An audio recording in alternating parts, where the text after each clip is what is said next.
reiterarles la bienvenida. Tengan todos ustedes muy buenos días, queridos maestros y maestras. Estamos empezando con 22 participantes. Van a ir añadiéndose muchos más maestros, colegas, en esto que es el tercer día de nuestro encuentro internacional para fortalecer la calidad educativa. Tenemos la grata presencia del profesor Tomás Carhuallanqui, que es un invitado especial de la República del Perú, que el día de hoy va a llevar adelante este tan interesante taller referido a lo que es la matemática. Un poco para poner en contexto de nuestro querido profesor Tomás, en Bolivia hemos recibido un baldazo de agua tremendo en el sector de la educación, unos indicadores, unos números, unas estadísticas realmente lapidarias en cuanto a los resultados, digamos, de la educación en general. Sin entrar en mucho detalle, estamos hablando de deficiencias enormes en el tema de la matemática, el razonamiento matemático, ¿no? La resolución de problemas, de ejercicios, proyectos, como también en el tema del pensamiento crítico, la lectura de comprensión. Entonces, a iniciativa de la Federación de Maestros de Tarija, que es una región de los valles del sur de Bolivia, una hermosa región, entonces, se ha decidido realizar este encuentro internacional invitándoles a nuestros amigos, maestros y colegas de Colombia, como también de Perú, como es el caso de hoy, para que nos ayuden, compartan sus experiencias, sus métodos, su didáctica y los resultados, principalmente a partir de la experiencia que tienen ellos, para con nosotros. Y a raíz de ello, pues muchos maestros a nivel nacional también se interesaron, así que, bueno, o sea, se registraron para el evento, son del resto del país. Por tanto, ahí, pues ya no es la federación, sino vendría a ser la Confederación Nacional de Maestros, que también va a evaluar el desarrollo, el trabajo que se venga a realizar en estos 3 días. El primer día hemos trabajado lo que es la lectura de comprensión, últimas estrategias que ha compartido con nosotros el profesor Jorge Gómez de Colombia. El día de ayer hemos visto eh, lo que es el funcionamiento del cerebro, ¿no? Hemos visto la neurología y la psicología del aprendizaje. Ha sido una ocasión de reflexión muy importante el día de ayer. Hemos recibido muchas llamadas a partir de ahí, de felicitación, pero también compartirnos sus problemáticas para que nosotros les podamos colaborar. Y el día de hoy vamos a trabajar lo que es matemática. Realmente es un título muy interesante el que puso el profesor Tomás, que ahí dice, ¿no? El arte de comprender matemáticas, la aventura de los registros de representación. Ya nos indicará en qué consiste. Le vamos a dejar el tiempo ahora, la cámara y el micrófono. Son 2 horas de ponencia máximo, los que vamos a estar sumamente atentos todos. Así que bienvenido, querido profesor Tomás, otra vez acá de parte de los maestros bolivianos. Estamos muy atentos a su ponencia. Adelante, por favor, nos vamos a remitir totalmente a la metódica que usted establezca. Adelante, por favor. Bien, muy buenos días. Muchísimas gracias, Abraham, a Psicoeducativa también y a la Confederación por la invitación aquí a esta ponencia con la intención de poder reconocer y comprender aspectos en la enseñanza de las matemáticas, ¿sí? Como ya bien ha mencionado Abraham, quien les habla es el magíster Tomás Carhuallanqui. Yo soy magíster en enseñanza de las matemáticas por la Pontificia Universidad Católica del Perú. De igual manera, con diplomado en neuropsicopedagogía y procesos cognitivos, también por la Pontificia Universidad Católica del Perú. Eh, Soy miembro de la Asociación Peruana de Investigación en Educación Matemática, así como miembro de la Red de Docentes de América Latina y el Caribe. Asimismo, también dentro de mi formación soy docente de matemática, licenciado en educación matemática y también docente en el programa del bachillerato, de la Organización del Bachillerato Internacional, enseñando matemáticas, como asesor de trabajos de investigación en matemáticas y también en trabajos de monografías de matemáticas. Bueno, este es un poco, digamos, lo que yo realizo, ¿no? Y lo que yo hago dentro de este trabajo o este campo que es la educación matemática, que es lo que me apasiona, me gusta mucho. Y he venido por aquí para conversar con ustedes también sobre lo que viene a ser esta parte de la enseñanza de las matemáticas, ¿sí?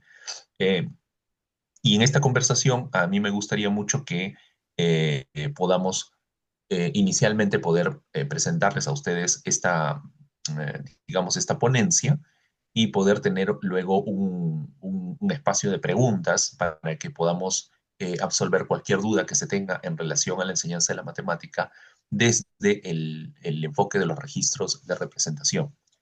Entonces, la dinámica es básicamente esa. No, yo desarrollo la ponencia, las preguntas que ustedes tengan las pueden ir haciendo por el chat y ya por el final de la ponencia poder responder a esas preguntas. Ahora, dentro de la ponencia vamos a tener una parte donde vamos a poder interactuar a través de una participación. Eso va a ser importante también, la participación de ustedes, para que se pueda comprender el concepto, la noción que les quiero transmitir en cuanto a la enseñanza de las matemáticas. Muy bien, entonces vamos a empezar. Somos ahorita 27 personas ya en sala y por aquí, sí, ya estamos ya. Voy a compartir entonces mi pantalla.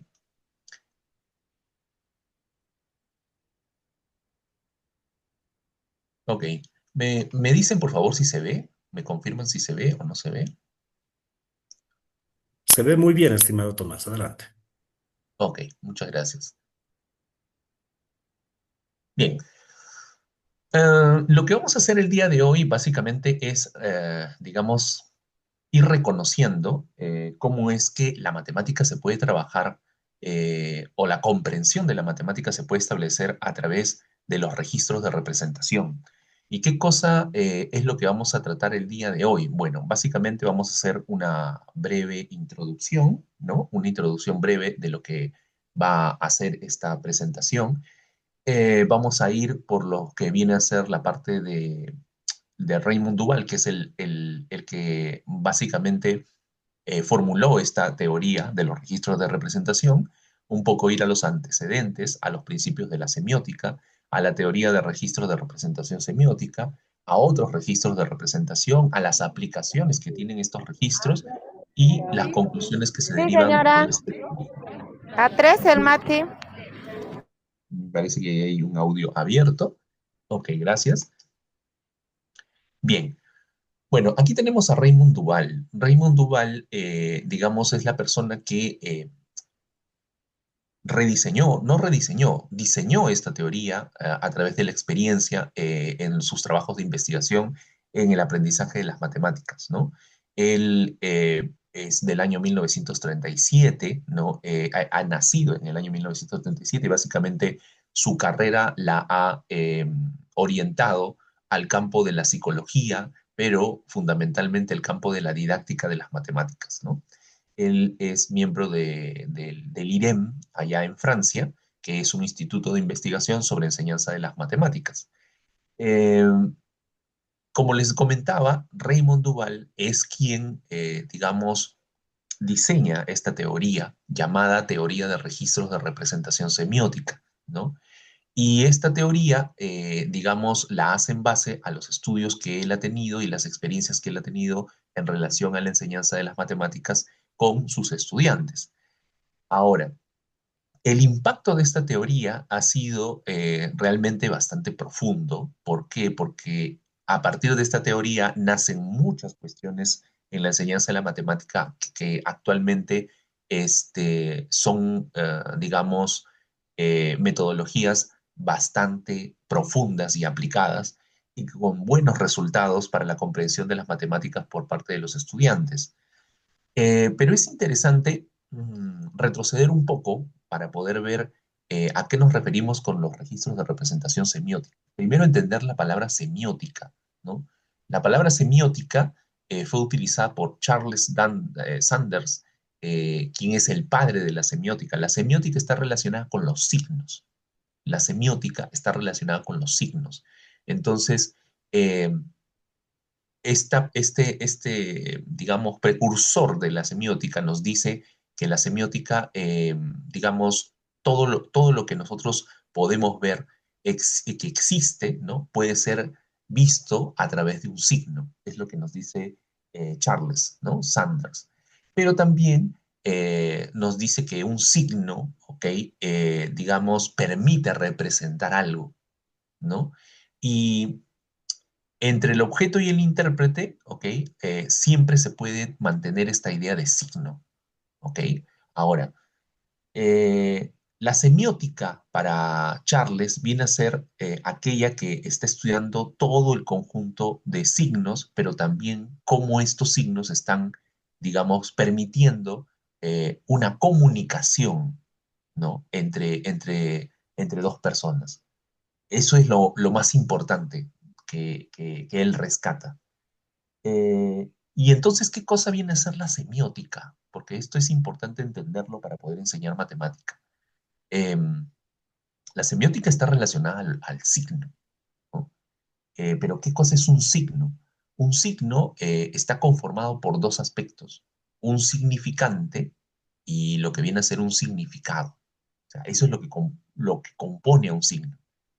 El significante, digamos, es la cuestión física del signo, ¿no? Eh, digamos, puede ser esto una palabra escrita, puede ser una imagen, puede ser un sonido, ¿no? Por ejemplo, ¿no? Eh, si nosotros escribimos silla, entonces este conjunto de letras representa el significante. Es el significante del signo, es la parte del signo. Pero ¿qué cosa es el significado? Ya el significado viene a ser la idea de lo que representa el signo. Repito, el significado viene a ser la idea de lo que representa el signo. Ya no viene a ser un objeto que podamos ver, ¿no? Con los sentidos, sino más bien es lo que nos podemos, lo que podemos representar mentalmente para poder entender a este signo, ¿no? Eh, por ejemplo, si hablamos de la silla, entonces, si nosotros vemos la palabra silla escrita, eso vendría a ser el significante, pero si nosotros interpretamos e imaginamos mentalmente lo que es una silla, eso ya es el significado. Entonces hay una gran diferencia entre lo que viene a ser el significante y el significado. Significante es básicamente la representación, digamos, física del signo, pero el significado es la interpretación o la representación mental que nosotros le damos a ese significante. ¿Ok? Ya, esto del signo es muy importante, estimados maestros, porque si nosotros no entendemos esta parte, va a ser complicado que luego entendamos lo que viene. Entonces, el signo estaría conformado, como por ejemplo para la palabra silla, por un significante, que es un conjunto de letras, de lo que justamente estábamos hablando, y un significado que es la representación mental que nosotros tenemos de este significante. Entonces, como verán, la palabra silla, tiene estos dos elementos. Ahora, otro ejemplo podría ser este corazón que aparece aquí. Es un signo, pero este signo, digamos, tiene un significante. Claro que sí. El significante es la imagen misma, la imagen representada, pero tiene una interpretación, sí, claro, una interpretación que significa amor, cariño, ¿no? Afecto. La interpretación puede ser distinta. La interpretación no va a ser la misma para todos, ¿ok? Porque eso mucho lo va a definir el signo que nosotros utilicemos. Ahora, en matemática, por ejemplo, este es un signo. Y nosotros, quienes conocemos la matemática, digamos, dentro del cálculo, digamos, superior, podemos darnos cuenta ya a qué se refiere este signo. ¿Y cuál sería su significante? El propio símbolo. El propio símbolo vendría a ser el significante, pero su significado ya es la interpretación que nosotros le damos a este símbolo, que es el concepto de integración, ¿no? La integración matemática, que es un cálculo que permite determinar, digamos, una suma infinitesimal como resultado, obteniendo como resultado el área, por ejemplo, bajo la curva, ¿no? Eso vendría a ser el significado que tiene. Am, yo creo que hasta aquí vamos entendiendo lo que viene a ser un signo, ¿no? Vamos entendiendo lo que es un signo y propiamente lo que es un signo en matemática, ¿sí? Pero también es importante entender lo que es un objeto matemático para poder, digamos, trabajarlo con nuestros estudiantes. Un objeto matemático es aquel que no es accesible a, digamos, a través de nuestros sentidos. No lo podemos tocar, no lo podemos mirar, no lo podemos oler, no lo podemos escuchar. ¿Por qué? Porque el objeto matemático es una abstracción, solamente está en nuestra mente, está en nuestro pensamiento y también en nuestra lógica. ¿Ok? Entonces, el objeto matemático, como está en nuestra mente, como está en nuestro pensamiento, no puede ser transmitido de una manera, eh, digamos, así. O sea, yo no puedo pensar y decirle a la otra persona, mira, estoy pensando y mira mi pensamiento, ¿no? Y con eso entiéndeme. O sea, no puedo hacer eso.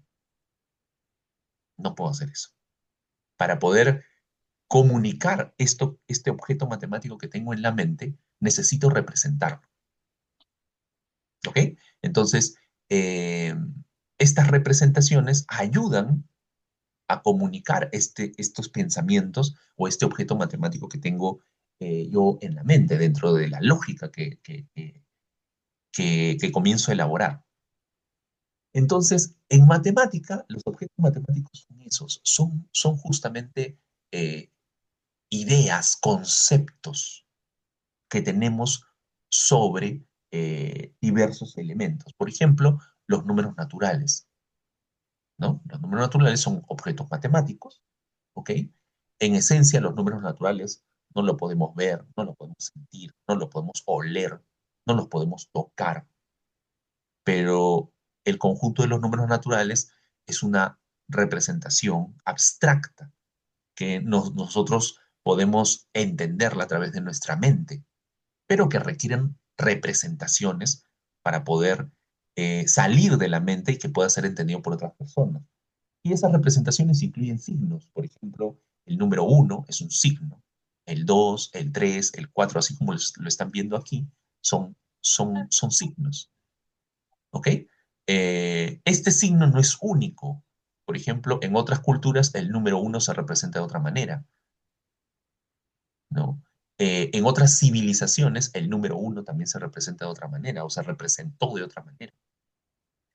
Existen números romanos, por ejemplo, número uno, número dos, número tres.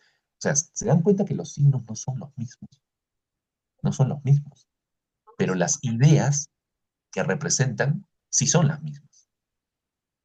Otro ejemplo por ejemplo, es el cuadrado, por ejemplo. Y el cuadrado es un objeto matemático, ¿ok?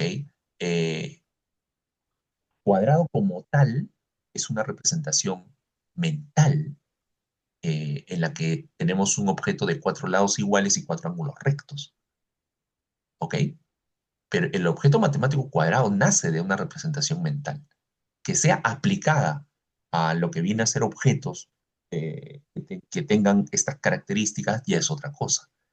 Pero cuadrado como tal es una representación mental, es un objeto matemático. La función cuadrática es otro objeto matemático. ¿Por qué? Porque nosotros no podemos, a la función cuadrática como tal, por ejemplo, ahorita ustedes están viendo una imagen de la función cuadrática, pero esta es una representación.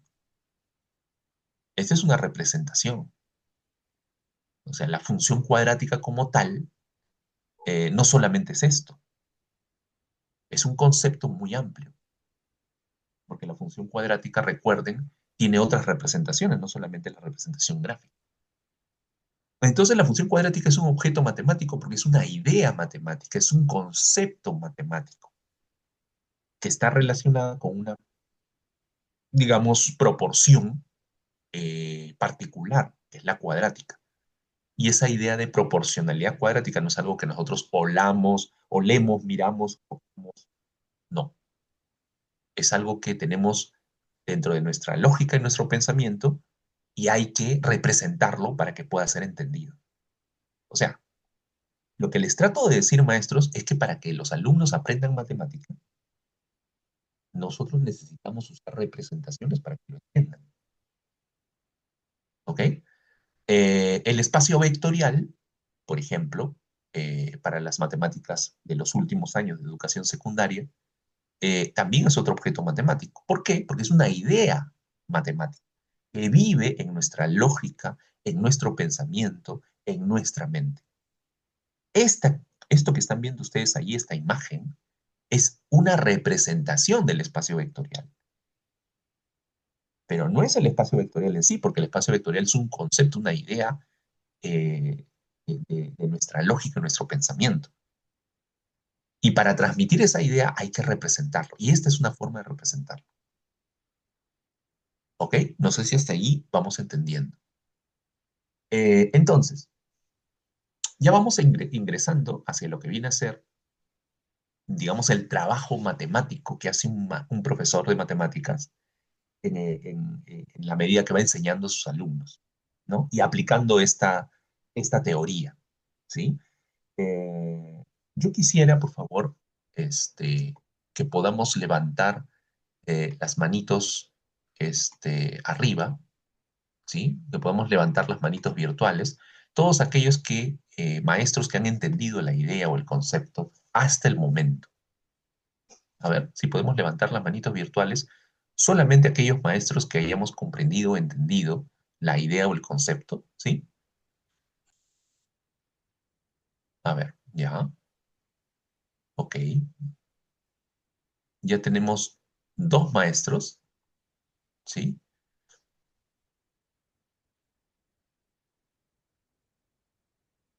A ver, tenemos tres maestros, cuatro, ok. Solo aquellos que han logrado entender hasta el momento el concepto, nada más. Los que han entendido hasta el momento la idea, ¿sí? Ok, ya. Si tuviesen alguna duda y si tuviesen alguna consulta, yo encantado estoy leyendo el chat para poder responder o entender, ¿sí? Este, entonces, esto es importante porque la forma de aplicar la teoría de registros de representación requiere que se pueda entender las ideas que estamos viendo en esta parte. ¿Ok? Muy bien. Muchísimas gracias, maestros. Entonces, más ratito voy a preguntar nuevamente de lo mismo, es decir, que levanten las manos virtuales a aquellos maestros que estén entendiendo hasta el momento lo que estamos explicando en esta ponencia. ¿Ya? Bien, ya pueden bajar sus manitos. Bueno, entonces ingresamos a lo que viene a ser la parte de el trabajo matemático ya en sí, ¿no? Aquí, por ejemplo, vemos un profesor de matemáticas. Y este profesor de matemáticas está enseñando, por ejemplo, la función exponencial, ¿no? Le está enseñando la función exponencial.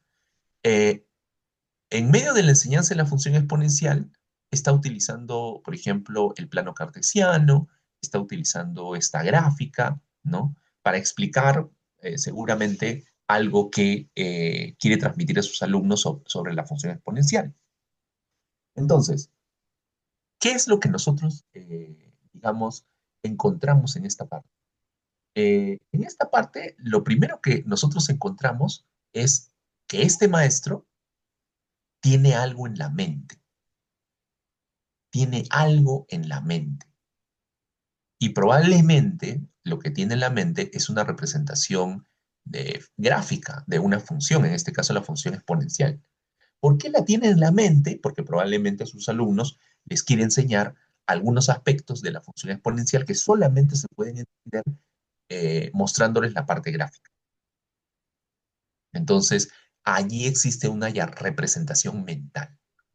Entonces, todo parte, cuando nosotros enseñamos matemática, todo parte siempre de una representación mental.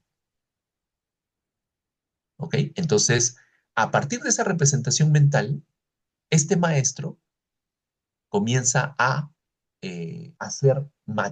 materializar esa representación mental. Entonces él dibuja el plano cartesiano, dibuja la función exponencial, y esto que estamos viendo aquí ya es una representación semiótica. ¿Por qué es una representación semiótica? ¿Por qué? Porque está utilizando signos para poder transmitir lo que tiene en su mente. Repito, está utilizando signos para poder transmitir lo que tiene en su mente, ¿no? Acá hay signos como, por ejemplo, dos ejes, que el alumno ya lo entiende como plano cartesiano. Acá hay otro signo que es una curva, que un alumno de quinto de secundaria ya lo entiende como una función exponencial, ¿ok? Hay una representación aquí simbólica, que el alumno ya lo entiende como números mayores a uno, ¿ok? Entonces, un profesor de matemáticas siempre utiliza representaciones para lograr hacerse entender, ¿ok? Eso es lo primero, hacerse entender, ¿ya? Ahora, ¿qué encontramos? Bueno, encontramos que esta representación semiótica, como les decía, utiliza un conjunto de símbolos para poder transmitir matemática. Y hay una representación mental, porque las representaciones mentales permiten al profesor comprender el concepto o el objeto matemático que quiere transmitir, ¿ok? Ahora, las representaciones semióticas, digamos, como les decía yo, no, no son, no utilizan un solo signo, ¿no? Por ejemplo, para hablar del número 6, nuestra cultura utiliza esta representación. Pero también podemos utilizar esta representación para hablar del número 6, ¿no? O también podemos utilizar esta representación para hablar del número 6. O sea, para hablar de un número o una cantidad, podemos tener más de una representación semiótica. Ojo, cuando hablamos de un número, una misma cantidad, ¿no? Hay diversas representaciones. Ya, esto es muy importante. ¿Por qué es importante? Porque dense cuenta de la diferencia que hay entre estas dos representaciones. Una representación es escrita y la otra es dibujada. Y la otra es escrita también. O sea, no solamente las representaciones en matemáticas suelen ser escritas, sino también suelen ser dibujadas. Eso es algo que nosotros hemos visto. Ya, seguimos. Este, y a estas formas en que se representan los objetos matemáticos se les llama registros. A estas formas diferentes en las que se representan los objetos matemáticos se les llama registros. ¿Ok? Bien, el nombre no es algo que me preocupe que lo puedan entender. Lo importante es el concepto en sí que quiero transmitirles. ¿Sí? Entonces, toda representación mental, ¿ok? Toda representación mental eh, siempre va a depender de las representaciones semióticas. ¿Qué significa eso?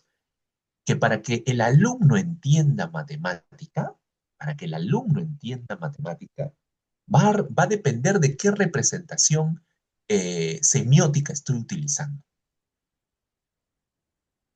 Para que el alumno entienda matemática, va a depender de qué representación semiótica estoy utilizando. Entonces, por ejemplo, ¿no? Si tengo un alumno de, de primaria, de los primeros grados de primaria, ¿ok? Ellos están aprendiendo el concepto de cantidad, de número. Entonces, si yo le digo a un alumno de primaria, le digo, bien, te voy a enseñar a aprender lo que significa el número 6. Y le propongo esto. No sé si se logra ver mi cursor, pero le propongo esto. Entonces le digo, esto es el 6. Eh, tenemos ahí un audio abierto, a ver si lo podemos cerrar. El número 6. Entonces, un alumno de primer grado, de primaria, yo le propongo esta representación, no me va a entender. Ni siquiera va a entender la noción de lo que quiero transmitirle, ¿no? Si le propongo este de aquí, probablemente lo entienda si es que ha tenido experiencia previa del significado de este símbolo. Y si se lo propongo así, me va a entender mucho mejor. ¿A qué me quiero referir con la cantidad 6? En otras palabras, toda representación mental que se haga el alumno de primaria, de primer grado, va a depender de la representación semiótica que yo le muestre. O sea, si yo le muestro de arranque esta representación semiótica, no me va a entender. Si yo le muestro esta, probablemente me entienda a lo que quiero referirme. Pero si yo le muestro esta, sí me va a entender mucho mejor. Entonces, el profesor de matemática tiene que saber elegir cuál representación semiótica es la más adecuada para que el estudiante comprenda el concepto que quiero transmitir. Si es un alumno de primaria y quiero transmitir el concepto de cantidad, no me conviene mostrarle esta representación. A mí me conviene mostrarle primero esta de aquí y probablemente terminar en esta. ¿Ok? Entonces, eso es importantísimo cuando un estudiante aprende matemáticas. Que el profesor sepa elegir qué representación es la más adecuada para que el alumno entienda la idea, el concepto matemático que yo le quiero transmitir. ¿Ok? Em, seguimos. Entonces, y todas las representaciones semióticas, todas estas representaciones utilizan registros. Utilizan registros. ¿A qué me refiero con los registros? A la forma en que se transmiten, ¿no? Por ejemplo, estas son formas simbólicas, estas son formas, digamos, de dibujo, ¿no? Figurales, a través de una figura. Entonces, eso se llaman registros. Pero no quiero confundirlos con términos técnicos, ¿sí? Lo que quiero es que comprendamos la idea de lo que se trata de transmitir aquí. Bien, si nos vamos a secundaria, por ejemplo, hablando de la función exponencial, la función exponencial viene a ser el objeto matemático, ¿ok? Pero el profesor de matemática quiere enseñar la función exponencial, la quiere enseñar a sus alumnos. Entonces, ¿qué dice esta teoría de registros de representación? Porque esta es una teoría y aplicada genera muy buenos impactos de comprensión matemática. A ver, un profesor de matemática dice, quiero transmitir la función exponencial, quiero enseñar la función exponencial, quiero que mis alumnos la comprendan, la apliquen, la utilicen de una manera, digamos, mm, eficaz, eficiente, y que permita que esto pueda ser aprovechado en su futuro profesional, etcétera, etcétera. Entonces el profesor de matemática piensa y dice, ¿cómo hago para que mi alumno comprenda la función exponencial? Tengo, ¿qué representaciones puedo usar? Ya, acá viene la representación semiótica. Puedo usar esta representación, puedo usar esta representación, puedo usar esta representación. Y hay más, ¿ah? Ojo, hay más. Pero ahorita les estoy mostrando tres representaciones de la función exponencial. Claro, algunos de ustedes me dirán, profesor, pero la función exponencial, yo creo que la única representación que tiene es esta. No, no es así. No es así. La función exponencial tiene varias representaciones para entenderla como función exponencial. Esta es una de ellas, que probablemente es la que el profesor de matemáticas acostumbra más al alumno a familiarizarse con esta representación. Y es un error, y es un error común que el profesor de matemáticas solo use esta representación para que el alumno aprenda sobre un determinado concepto matemático, en este caso la función exponencial. Es un error. ¿Por qué es un error? Porque el alumno cree que la función exponencial es solo esto y se olvida de que la función exponencial también es esto. Y en la universidad le aparece muchas veces así. y se olvida que la función exponencial tiene una expresión eh, en un lenguaje natural, en un lenguaje escrito. También lo olvida. Entonces, es un error del profesor de matemática común que utilice solo la representación gráfica para hablar de funciones. Y cuando el profesor de matemática quiere enseñar la función exponencial, tiene que elegir cuál de las representaciones, con cuál de las representaciones voy a empezar a trabajar la función exponencial. Probablemente el grupo con el que estoy va a entenderme mejor con la representación gráfica. Perfecto, entonces el profesor de matemática puede empezar con la representación gráfica. Probablemente el grupo en el que estoy necesita entender primero la representación en un lenguaje escrito o en un lenguaje verbal, que yo le hable de la función exponencial. Entonces, probablemente este grupo de estudiantes necesitan empezar con un registro en lengua natural. Probablemente el grupo que me toque es un grupo que ya maneja mucho mejor la representación gráfica, la representación en un lenguaje escrito, verbal, ya la maneja. Pero cuando hablamos de un lenguaje simbólico, un lenguaje algebraico, no lo está manejando bien. Entonces yo necesito empezar con este grupo de alumnos a través de un lenguaje algebraico primero. Primero mostrarles que la función exponencial tiene esta representación algebraica, para que ellos me entiendan. Probablemente el grupo es así. Entonces, el profesor de matemática tiene que saber elegir por dónde empezar. ¿Cuál representación es la que me ayuda a poder enseñar la función exponencial? Eso es lo que se necesita. ¿Ok? Y una vez que el profesor de matemáticas elija cuál representación es la que me ayuda, tiene que ir pasando por las demás representaciones. No es que se va a quedar con una sola y con esa va a trabajar. No. El profesor de matemática tiene que elegir una representación para empezar, de acuerdo al grupo que tiene, e ir pasando por las demás representaciones. Tiene que ir cubriendo todas las representaciones que tiene la función exponencial. ¿Por qué, profesor? Porque se ha demostrado en las investigaciones que los estudiantes comprenden o se comprende mejor la matemática cuando se transita por diferentes representaciones, cuando se transita por diferentes registros, cuando se cambia de un registro a otro. Eso es un alimento, una inyección fuerte para el estudiante, porque entiende mejor la matemática. ¿Ok? Bien. A esto se llaman registros de representación semiótica.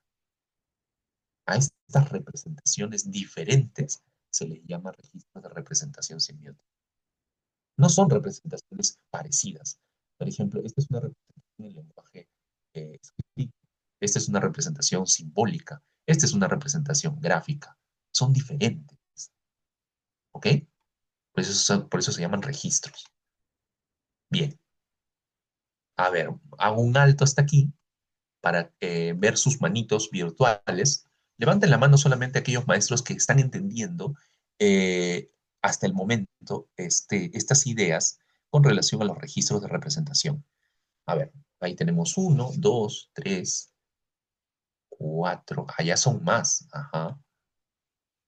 Solamente levanten su manito virtual aquellos maestros que están entendiendo la idea o las ideas que estamos planteando aquí en relación a la comprensión de matemática. ¿Sí? Ok. Ok, tenemos un poco más de maestros, ¿sí? A los demás maestros los animo a preguntar en el chat si es que hay alguna duda, si es que hay alguna consulta, cosa que pueda yo, digamos, absolverlos en este momento y no esperar hasta el bloque de preguntas que puede ser probablemente en algunos momentos un poco eh, no tan eficaz, no tan eficiente, porque a veces uno quiere salir de la duda en el momento, ¿no? Bien, seguimos entonces. Eh, Aquí vemos, por ejemplo, un profesor de matemática de secundaria que está enseñando la función exponencial, ¿no? ¿Y qué vemos que está haciendo? A ver, si tu maestro puedes observar, este profesor de matemática está, digamos, utilizando expresiones algebraicas y luego, digamos, la parte gráfica, ¿no? Utiliza la expresión algebraica para luego dibujar los ejes coordenados y dibujar la función exponencial, ¿no? Eso es lo que está haciendo. Eh, eh, ajá, acá nos escribe Areli. Areli nos dice, muy de acuerdo, profesor, ya que el estudiante llega a la universidad muchas veces llega sin base, ¿ok? Y peor si el alumno postula a una carrera de ingeniería.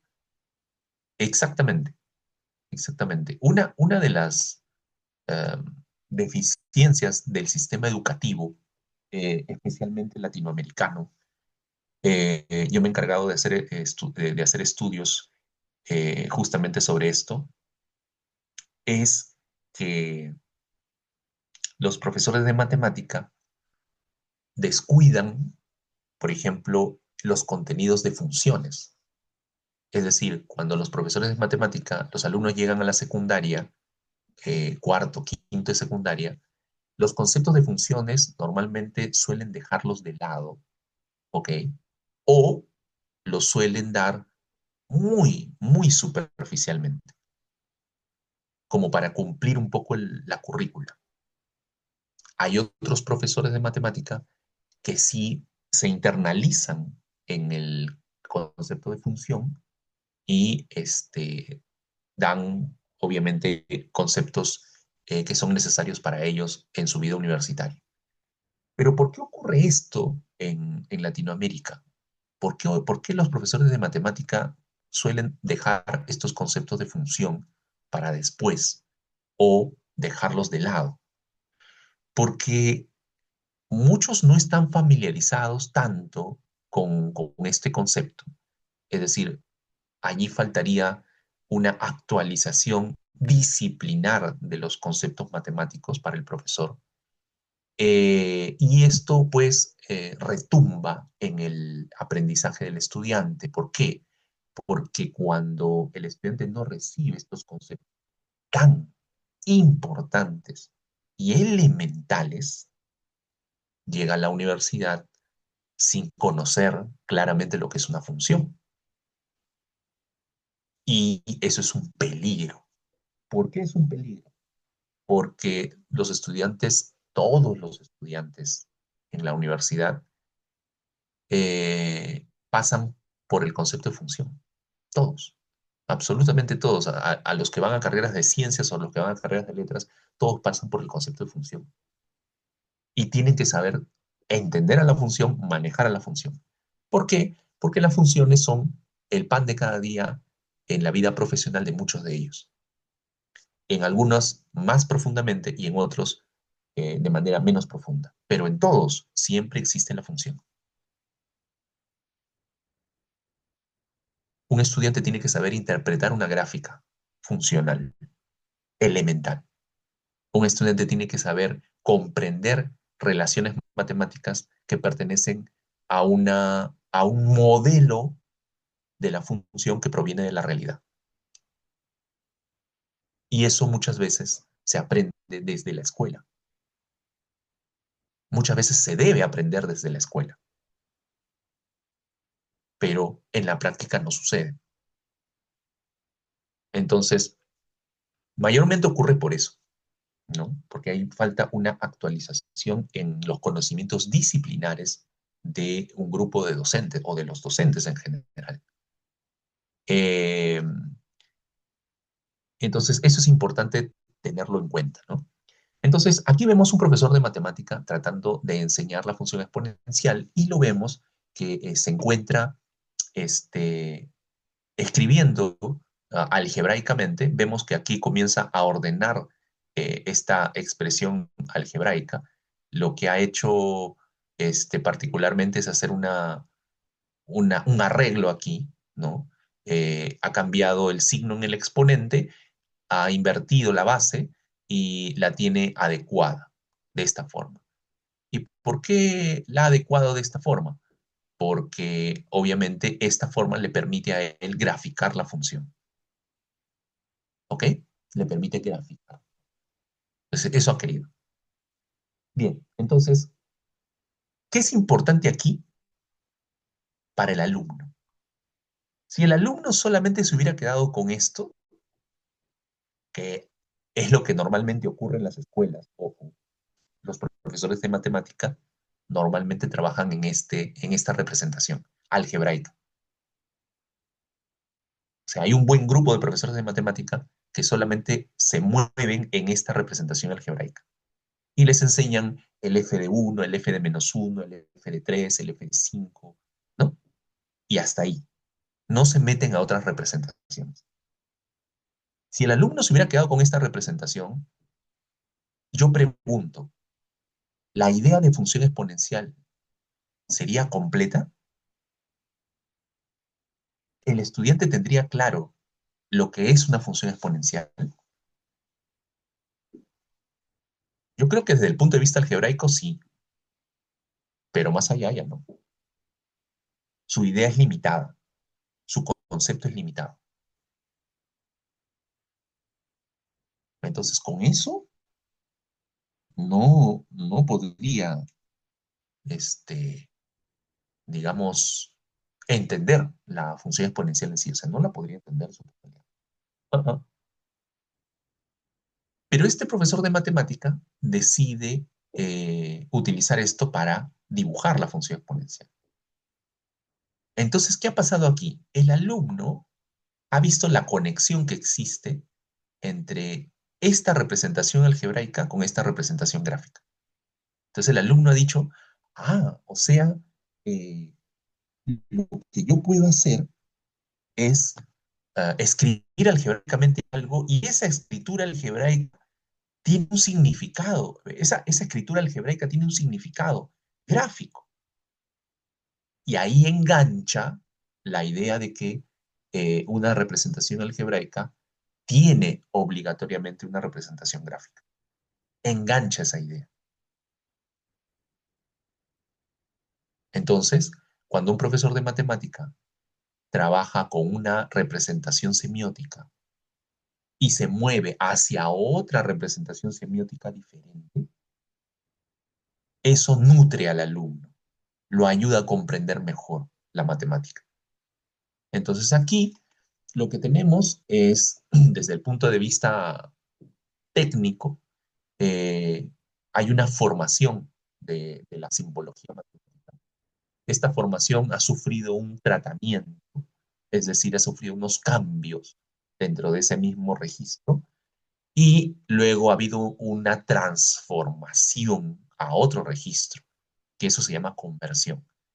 O sea, dentro de la didáctica de la matemática, decimos que cuando hay, digamos, variaciones o arreglos, a eso le llamamos tratamiento, porque está dentro de la misma representación.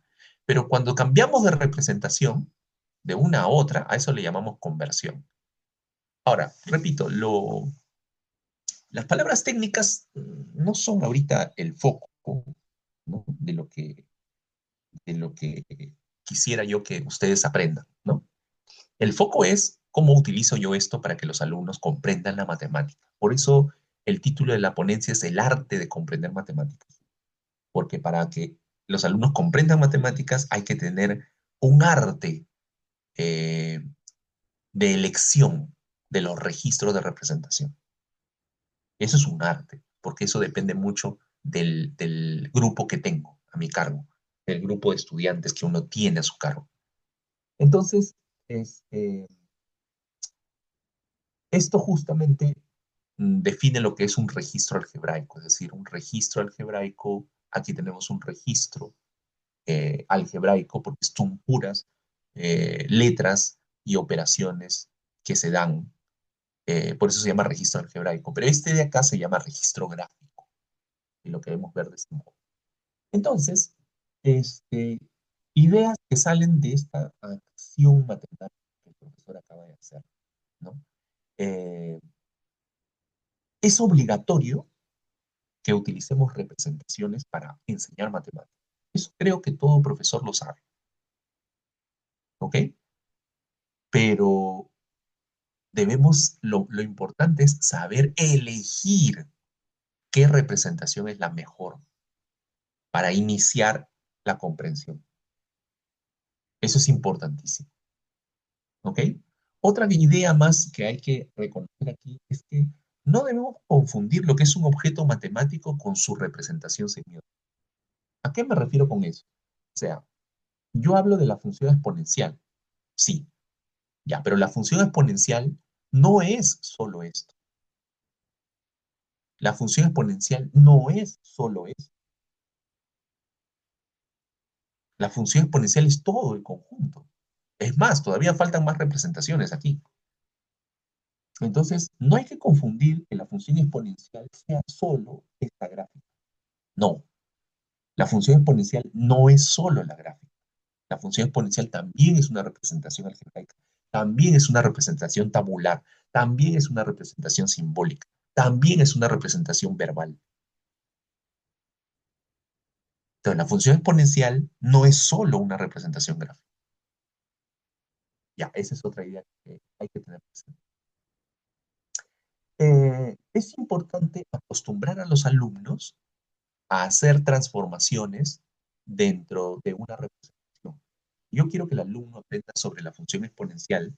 Estoy trabajando con la parte algebraica, sí, pero tengo que hacer que el alumno transforme esa parte algebraica para que la comprenda mejor, porque las transformaciones que están dentro ayudan a la comprensión, a activar mejor el entendimiento sobre la idea de función exponencial que se está dando.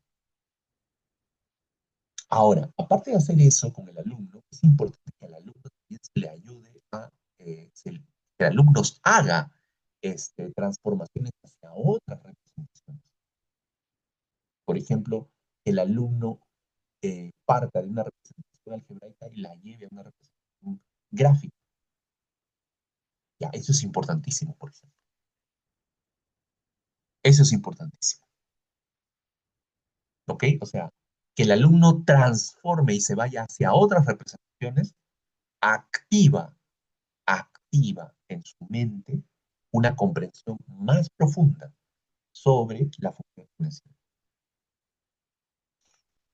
Bien, no sé si hasta aquí se va entendiendo. A ver, vamos a ver cómo van las manitos virtuales. Levantemos, por favor, las manitos virtuales, todos aquellos maestros que estén entendiendo hasta el momento lo que estamos conversando. Bien, ahí tenemos a Luis Beltrán, a Psicoeducativa, a Cintia, a José Antonio. eh, ¿Quién más? ¿Quién más? ¿Quién más? Solamente los maestros que estén entendiendo nada más lo que estamos viendo aquí, ¿sí? A ver, ok, tenemos a Chelita, la maestra Chelita, a la profesora Erika Núñez también, que están, digamos, comprendiendo lo que estamos viendo aquí en esta ponencia. Ok, vuelvo a repetir, si tuvieran alguna duda, alguna consulta, encantadísimos de poderles responder a través del chat. Envíen su consulta o su pregunta a través del chat, porque esto va a ampliar el conocimiento que ustedes tienen sobre lo que estamos viendo aquí. Bien, ¿qué otras formas de representar existen en matemática? O sea, otras formas de representar son, por ejemplo, la forma numérica. En primaria es muy utilizada las formas numéricas, como por ejemplo las fracciones, los decimales. Ya por la primaria alta, digamos, las con potencias de base 10. ¿Ok? Entonces, eso es útil utilizarlo normalmente en primaria. O sea, en primaria se utiliza mucho la representación numérica. Ahora, la representación numérica acompaña en el aprendizaje de las matemáticas todo el tiempo. O sea, eso es clarísimo. Nos acompaña todo el tiempo. pero hay más énfasis de esta representación en la primaria. ¿Qué otra representación también se usa en matemáticas? La tabular. Esta es una representación, por ejemplo, que ayuda al alumno a entender relaciones entre las cantidades, siempre y cuando el profesor las estimule, ¿no? Entonces, esta es otra representación, tabular. El alumno tiene que comprender la representación tabular, también tiene que pasar por esta representación tabular para entender una función exponencial, claro que sí.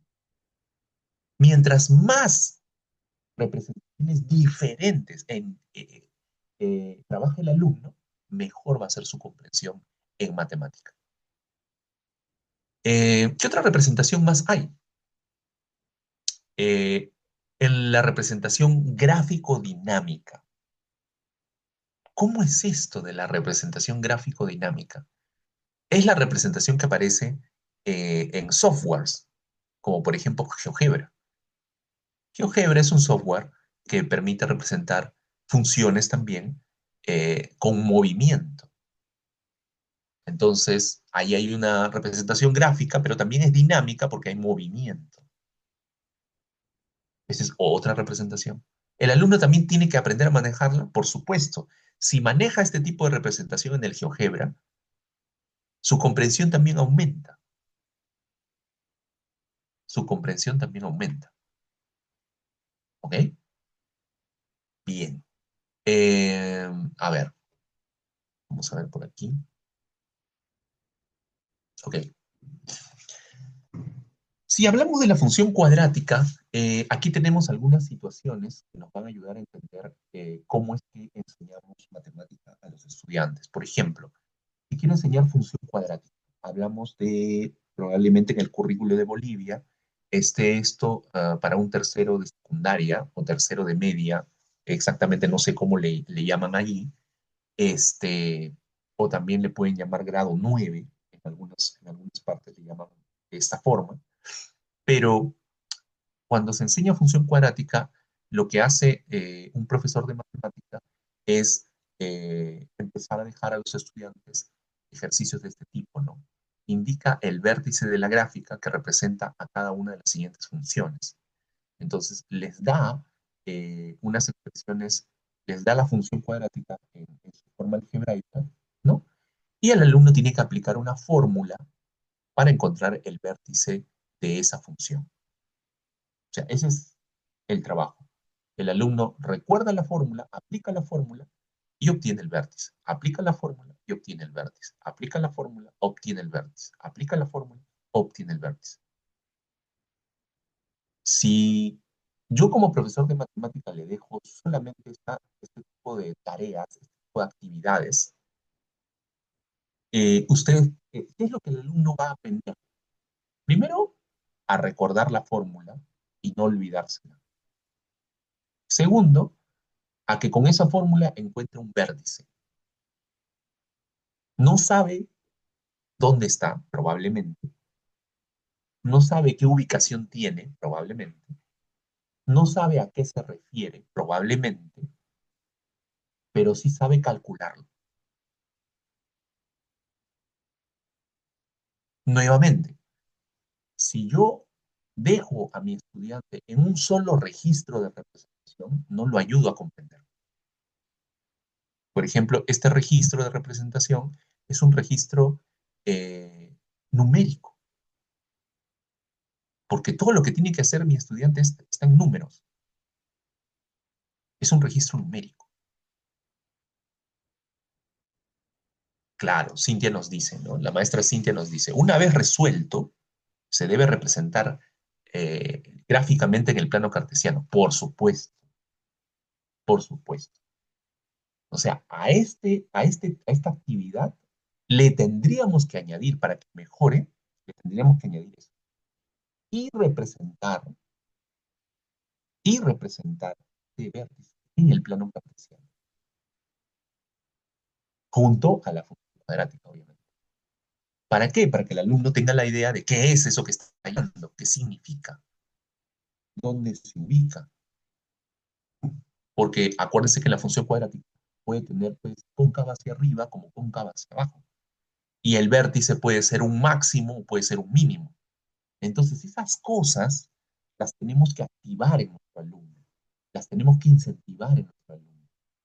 Y este tipo de actividades solo incentiva el cálculo. Repito, este tipo de actividades solo incentiva el cálculo. No estoy criticando a esta actividad como mala. Estoy simplemente diciendo que esta actividad no es suficiente. ¿Ok? Entonces, como dice la maestra, habría que añadirle algo más.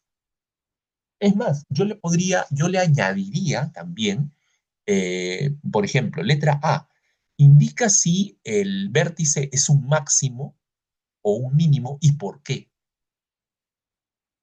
Letra B, si esto pertenece a, digamos, a la ganancia que se tiene respecto a las ventas, ¿podríamos decir que hubo una ganancia mayor o una ganancia menor? Lo haría pensar de esa manera para que interprete, ¿no? Letra C, eh, indica bajo qué condiciones este, el vértice se podría tomar como un valor adecuado de eficiencia en la producción de tales elementos, por ejemplo. Es una pregunta de pensamiento crítico mucho más profundo. Pero ojo, este tipo de preguntas que acabo de hacer se hace de acuerdo al grupo que tenemos también. Entonces, ¿qué es lo que estoy haciendo con ellos? No los estoy dejando solamente en el mero cálculo, los estoy llevando más allá. Los estoy llevando a la comprensión. Los estoy llevando a la comprensión. ¿Ok? Eso estoy haciendo. ¿Ok? El siguiente problema, por ejemplo, dice, un objeto es lanzado hacia arriba en forma vertical. Su altura A en metros, a medida que transcurre el tiempo t en segundos, desde que es lanzado, puede calcularse con la fórmula A sub t es igual menos 3t cuadrado más 60t. ¿Cuál es la altura máxima que alcanza el objeto? ¿En qué tiempo alcanzará dicha altura? Ya, perfecto. A ver, ¿qué está pasando aquí? Bueno, aquí estoy utilizando la función cuadrática desde una representación escrita, porque aquí la función cuadrática está desde una representación escrita. ¿Y qué es lo que está haciendo el alumno? Para resolver el problema de la altura máxima, él está calculando, primero tiene que haber identificado que la función es cóncava hacia abajo. Segundo, ¿ok? Tiene que haber utilizado la fórmula para poder hallar las coordenadas del vértice. ¿Ok? Y de esa fórmula, de esa coordenada del vértice, extrae, debe identificar cuál de esas coordenadas me indica la altura máxima y cuál de esas coordenadas me indica el tiempo en que alcanza dicha altura. Entonces, este problema, porque esto ya es un problema matemático, ¿ok? Esto es un ejercicio matemático, no es un problema, es un ejercicio, pero esto es un problema en matemática. Este problema tiene, digamos, ciertas características, ¿no? Identificar propiedades como el hecho de que la curva es cóncava hacia arriba o cóncava hacia abajo. Recordar fórmulas y aplicarlas para hallar el vértice. Interpretar que esas coordenadas del vértice tienen un sentido, un significado. Que eso es lo que más le cuesta al alumno de secundaria. Interpretar. ¿Ok? Este problema es un tanto, no es mucho tampoco, ¿ah? Es un tanto más completo que el anterior, sí, totalmente. ¿Por qué? Porque aparte de ayudar al alumno a reflexionar, a interpretar, a entender, está pasando por registros de representación que no son tan fáciles para los alumnos. Por ejemplo, un alumno cuando pasa de un registro escrito, ¿ok? A un registro, digamos, numérico, no le es tan fácil. Al alumno le es más fácil pasar de un registro algebraico a un registro numérico. Eso es súper sencillo para él. Pero cuando el alumno pasa de un registro, digamos, escrito, ¿no?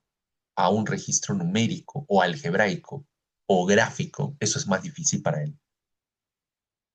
En otras palabras, cuando trata de interpretar o entender lo que está escrito, diciéndolo de esa manera más sencilla, le es más complicado.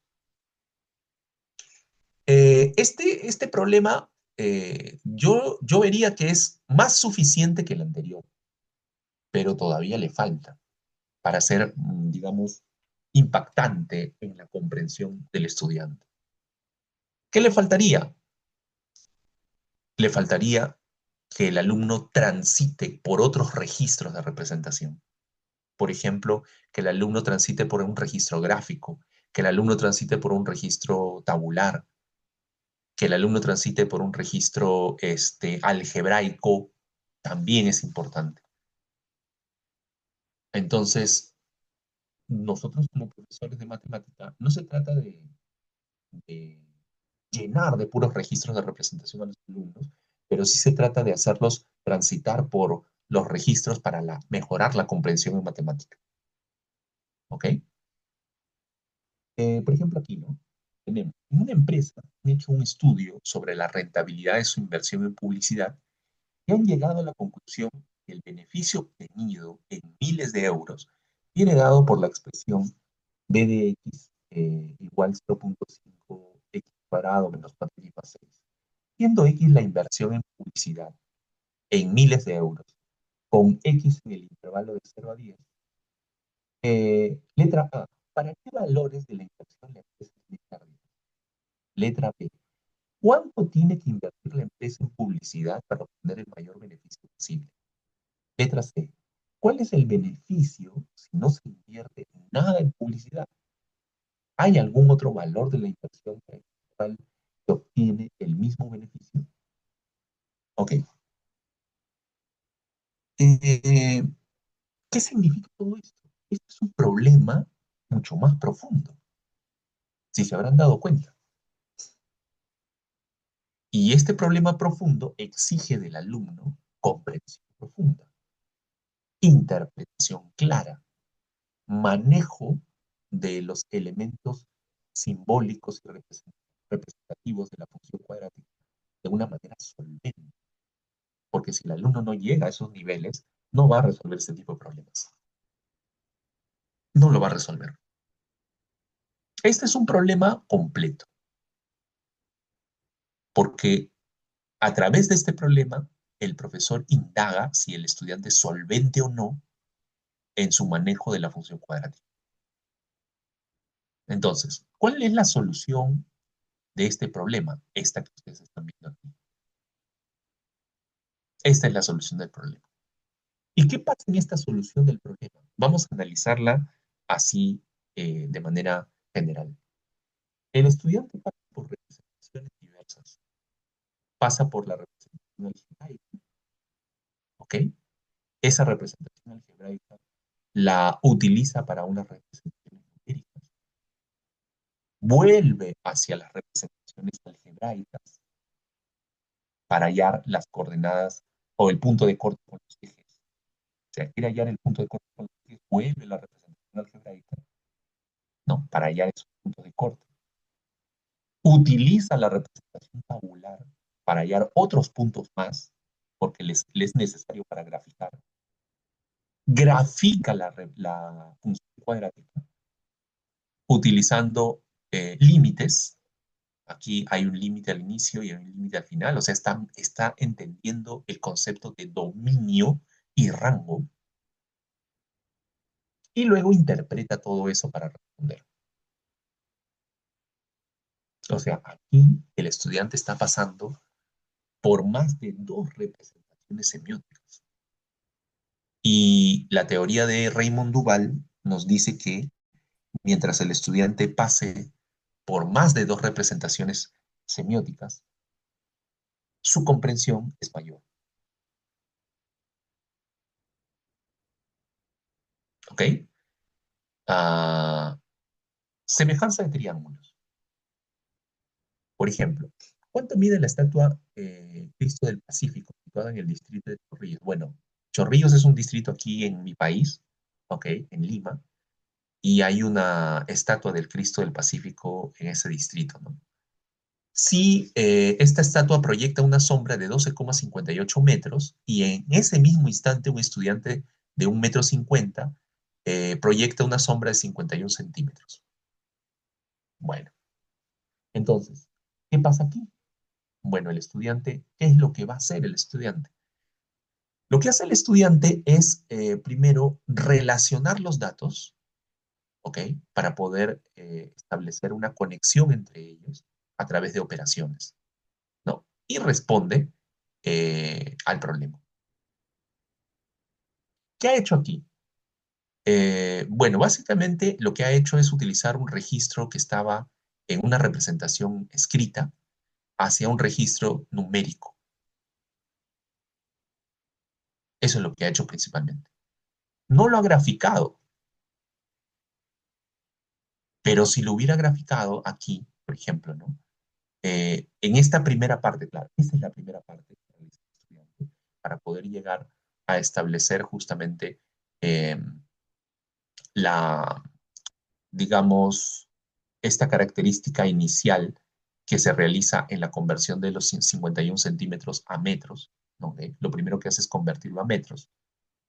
Y luego lo que hace el estudiante es graficar, ¿no?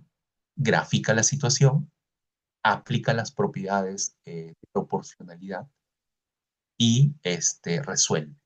Y dice que la altura del Cristo del Pacífico es de 37 metros. Entonces, ¿qué ha habido aquí? Representaciones, por ejemplo, a representación escrita hacia una representación numérica, luego representación escrita hacia una representación figural, porque es una figura lo que está lo que está haciendo, no es una gráfica. Cuando hablamos de gráfica, se entiende que está en el plano cartesiano. Repito, cuando hablamos de gráfica, se entiende que está en el plano cartesiano. Cuando hablamos de figura, no está en el plano cartesiano. Y luego, de la figura pasa, de la representación figural pasa a una representación, digamos, numérica álgebra. Entonces aquí está utilizando más de dos registros de representación. ¿Eso qué significa? Que la comprensión del estudiante es mayor.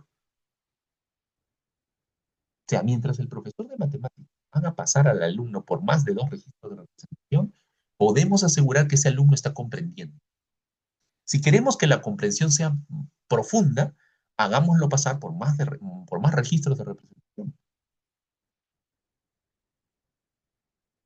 Inecuaciones lineales.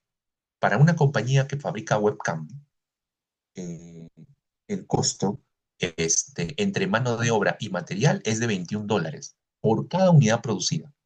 Y sus costos fijos son $70.000. Si el precio de venta de cada webcam es $35, ¿cuántas unidades debe vender como mínimo para que la compañía genere utilidades? Inecuaciones, ¿no? Ahí está la solución. ¿Ok? ¿Qué hace el estudiante en este caso? Lo que hace el estudiante es pasar de una representación en lenguaje escrito hacia una representación algebraica y se mueve en esa representación algebraica. Entonces, aquí hay básicamente dos registros de representación. Si bien es cierto, el tránsito de esta representación hacia la parte algebraica requiere que el alumno entienda lo que significan todas estas palabras, entienda lo que significa el fondo del asunto, cómo interpretarlo. Eso puede ser lo más difícil, porque normalmente los alumnos cuando tratan de interpretar cosas de la matemática hacia lenguajes algebraicos, siempre les complica hacer eso. Entonces, este problema tiene profundidad, sí, no tanto, pero sí hay cierta profundidad, porque hay dos registros de representación del que se mueven. Muy bien. Entonces, ¿a qué conclusiones llegamos? Llegamos a la conclusión que la teoría de registros de representación, ¿ok? Este, tiene como, tiene como norma clara que para que los estudiantes alcancen cierta comprensión, se debe transitar por diferentes registros de representación. Y esta es una habilidad que el estudiante debe adquirir para comprender mejor los conceptos matemáticos. Y al docente le permite examinar, evaluar si es que este alumno realmente tiene esa, esa eficiencia y esa expertise para poder manejar cierto concepto matemático. ¿Qué otra conclusión, a qué otra conclusión llegamos? Eh, Cuando hablamos de la teoría de registros de representación semiótica, hablamos también de una forma de diseñar el currículo nacional. ¿Por qué? Porque ustedes han visto que, por ejemplo, en la primaria, ¿no? ¿Cómo se aprende mejor la matemática primaria? A través de lo concreto. Es decir, si queremos enseñar al alumno la idea de cantidad, entonces partimos de cuestiones que el alumno pueda ver, tocar, sentir. Probablemente le demos bloques, ¿no? Y le digamos, acá hay 3 bloques, acá hay 5 bloques. Probablemente le mostremos frutas.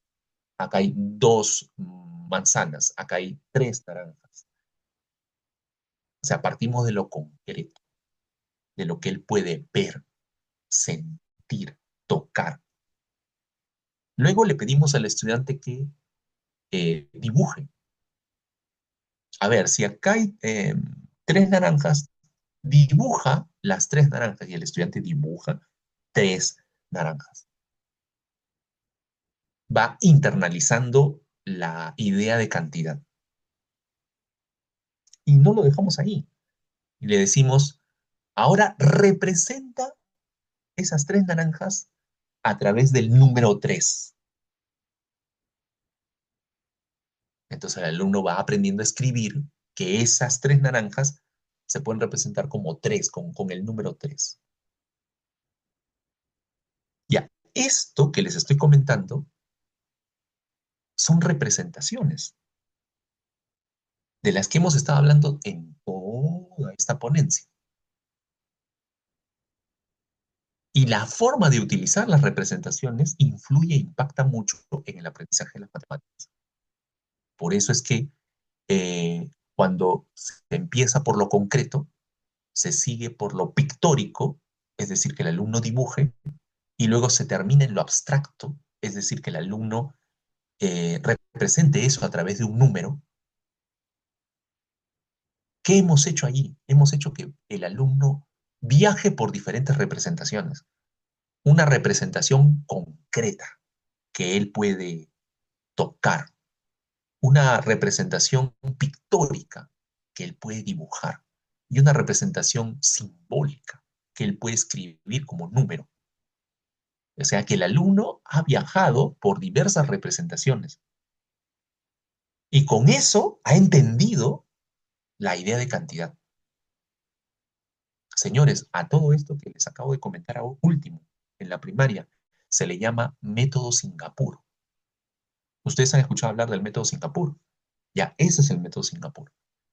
El método Singapur se basa en el uso de las representaciones de una manera lógica y articulada para que el alumno comprenda matemáticas. El alumno de primaria comprenda matemáticas. Entonces, las representaciones en matemática, para mí, son la base fundamental para comprender matemáticas. Acercamiento. Para que el alumno profundice en la comprensión de un objeto matemático, de un concepto matemático, de una idea, tiene que caminar por diferentes representaciones, por diferentes registros de representación, tal como lo hace el alumno en la primaria. El alumno en la primaria va por diferentes representaciones y entiende matemática. El método Singapur ayuda a entender mejor matemática. ¿Qué más? Investigación. Podemos utilizar esta teoría en otras situaciones, por ejemplo, en el campo de la tecnología, en el uso de las herramientas tecnológicas. Allí podemos hacer que el alumno, digamos, también utilice otras representaciones. Yo les hablaba de la representación gráfico-dinámica que se utiliza a través del GeoGebra, por ejemplo. Esa es otra representación. Entonces, mientras más representaciones hagamos que los alumnos utilicen, mayor será la comprensión que se tenga sobre ese concepto matemático. Muy bien, y esta es la bibliografía con respecto a esta ponencia. Hemos podido trabajar con diversos artículos y también, digamos, medios virtuales para poder elaborar este trabajo, esta ponencia que les he permitido compartirles en este encuentro que hemos tenido. Muy bien, dejo de compartir. Eh, son aquí en mi país 9:30 y supongo que en el suyo debe ser 10:30. 10:30, ¿no? 10:30. Ujú. Entonces tenemos unos minutos para poder probablemente responder algunas de las preguntas de ustedes, maestros, sobre lo que acabamos de ver y encantadísimo de poderlos escuchar si es que lo requieren así.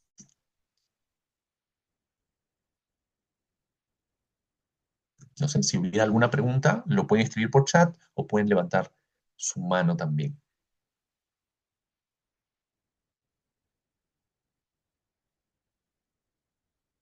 Entonces, yo les puedo preguntar.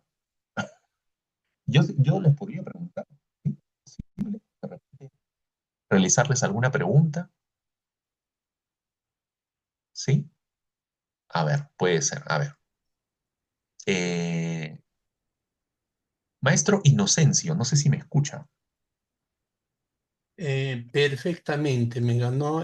Quería, Ujú, quería dar una consulta. Bueno, tengo varias, pero una de las cuales tal vez no es del tema, se trata, pero es afines.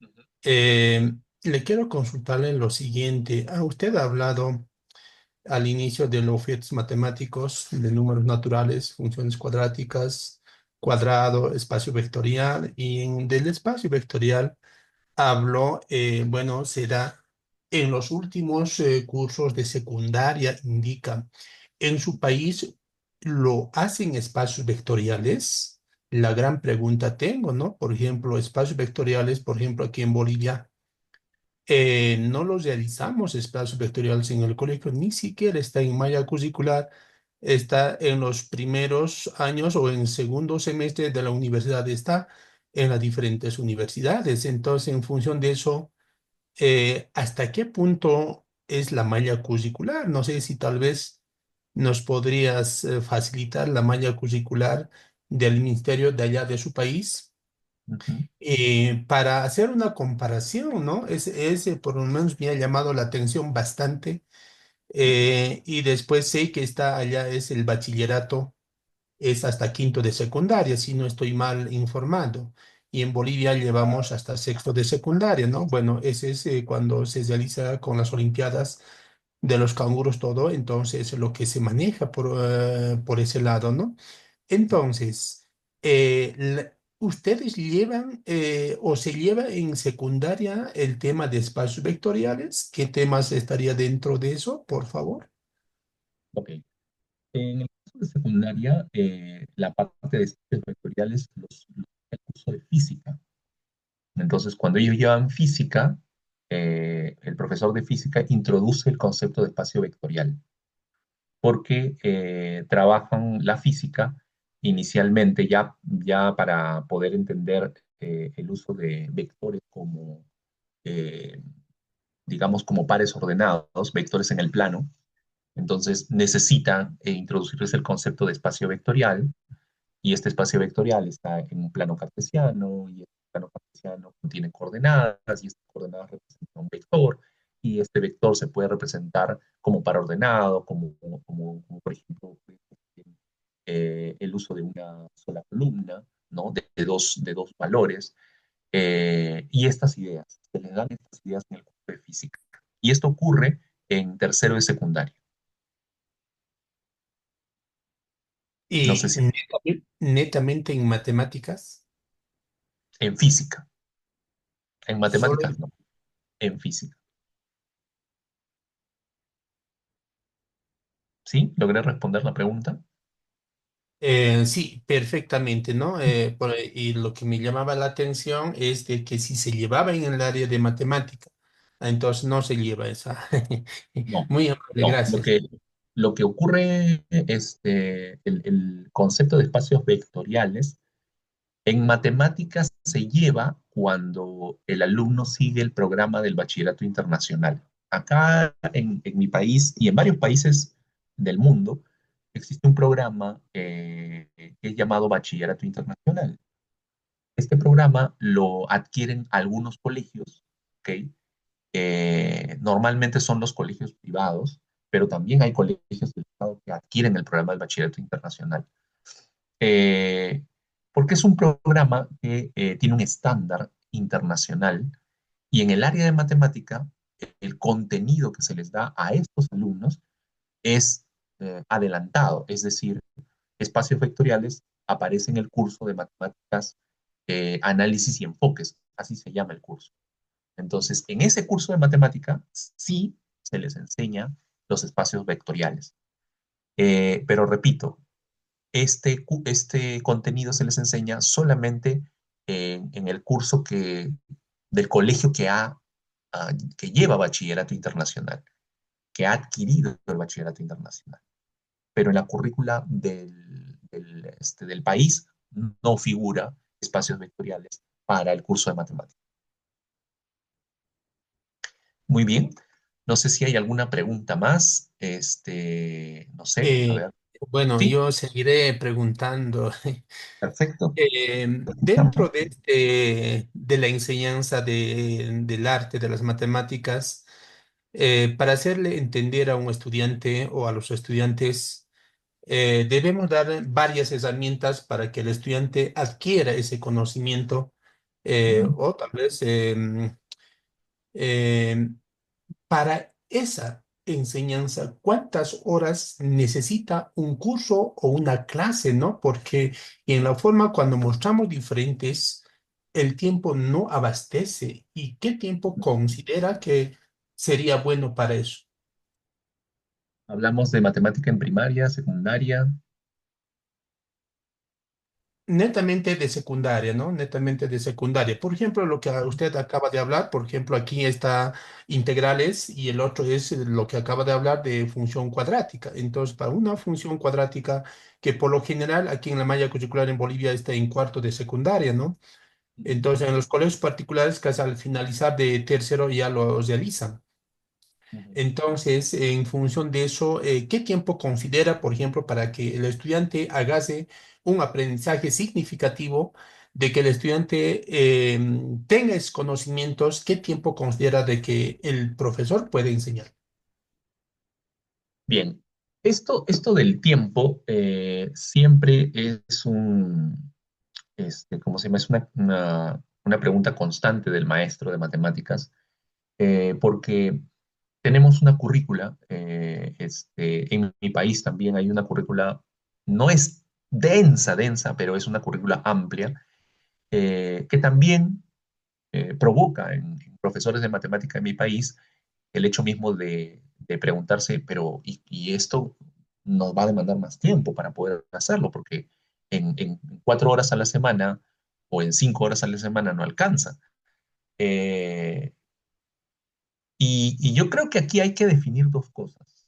No solamente la cantidad de horas, sino también, creo yo, la forma de planificar el currículo de matemáticas en la escuela. Son dos cosas que hay que tomar en cuenta. Eh, si solamente pensamos en la cantidad de horas, siendo realistas, las escuelas normalmente tienen que dividir sus horas en diversos cursos. Entonces, por más que matemáticas sea un curso vertebral, un curso que es, digamos, que hay que darle siempre eh, el cuidado para que los alumnos lleguen bien preparados, una escuela no, por más que el curso de matemáticas pueda ser, digamos, de esa mirada, dudo mucho que una escuela diga, bueno, entonces a matemáticas le vamos a dar 10 horas a la semana y se las vamos a quitar al curso de inglés y se las vamos a quitar al curso de religión un poco de horas, al curso de educación física, etcétera. Eso en la realidad es bien difícil, ¿no? O sea, siendo realistas, eso es bien difícil. Por eso es que para mí todo pasa por la cantidad de horas y la planificación curricular, por esas dos cosas. Yo creo que con un mínimo de 5 horas a la semana y una planificación curricular eficaz, yo creo que todo está resuelto. ¿Y a qué me refiero con la planificación? Porque la cantidad de horas ya más o menos la he comentado. Yo creo que mínimo 5 horas, pero acompañado de una planificación curricular eficaz. La planificación curricular tiene que ser de tal manera que aborde los contenidos que propone el currículo del país, ¿ok? Porque eso es lo que se necesita trabajar, es lo que mínimamente se necesita trabajar. Entonces, sí o sí, tenemos que abordar el currículo del país, ¿no? En este caso de Bolivia, tenemos que abordar ese currículo totalmente. Pero tenemos la facultad de poder dosificar, y aquí viene el asunto. El maestro tiene, digamos, el poder de ejercer autonomía docente, y la autonomía docente le faculta a dosificar lo que va a enseñar. Entonces, la planificación debe estar orientada a poder satisfacer plenamente los contenidos y las habilidades que son medulares en matemática. Entonces, por ejemplo, eh, binomio de Newton, por ejemplo, binomio de Newton, este, frente a funciones. Entonces, si nosotros decimos en que la planificación aparece el binomio de Newton y, y también aparece funciones, eh, yo no voy a darle al binomio de Newton, si sé que tengo 5 horas a la semana, no le voy a dar 2 semanas para trabajar binomio de Newton, porque binomio de Newton es algo que en la universidad probablemente ni lo vean, probablemente ni lo vean. Y si lo ven de una manera muy superficial. Entonces, pero funciones sí es algo que lo van a ver a profundidad y deben saber manejar bien el concepto del colegio. Entonces yo, como profesor de matemáticas, diría, bueno, a binomio Newton le daré lo más probable una cantidad de horas para que puedan entender básicamente un concepto, el concepto de lo que significa y cómo funciona, pero ya no me voy a profundidad. Probablemente les daré unas 3 horas, ¿no? Pero a funciones sí, le tengo que dar más tiempo. A eso me refiero con dosificar. A eso me refiero con dosificar. Es decir, está en nosotros elegir qué tanto tiempo más le vamos a dar a un contenido que a otro para desarrollar las habilidades de nuestros estudiantes, porque ellos tienen que desarrollar habilidades de modelación, tienen que desarrollar habilidades de comprensión, tienen que desarrollar habilidades de comunicación matemática, tienen que desarrollar argumentación matemática, tienen que desarrollar estrategias y cálculo en matemática. O sea, hay varias habilidades que tienen que desarrollar, pero el contenido es un pretexto para desarrollar esas habilidades. Eh, y es importante saber elegir qué contenido es el que vamos a hacer más preponderante con respecto a otro. A eso me refiero con dosificar la planificación. No sé si he podido responder a su pregunta, maestro Inocencio. Perfecto, muy amable. Gracias. Ujú. Bien, ¿habrá otra pregunta más? No sé si hay otra pregunta más de alguno de los maestros aquí. Gracias, maestra Cintia, por sus aplausos. Eh, ¿No? De repente usted, maestra Cintia, quisiera comentar algo, de repente quisiera decir algo. La escuchamos.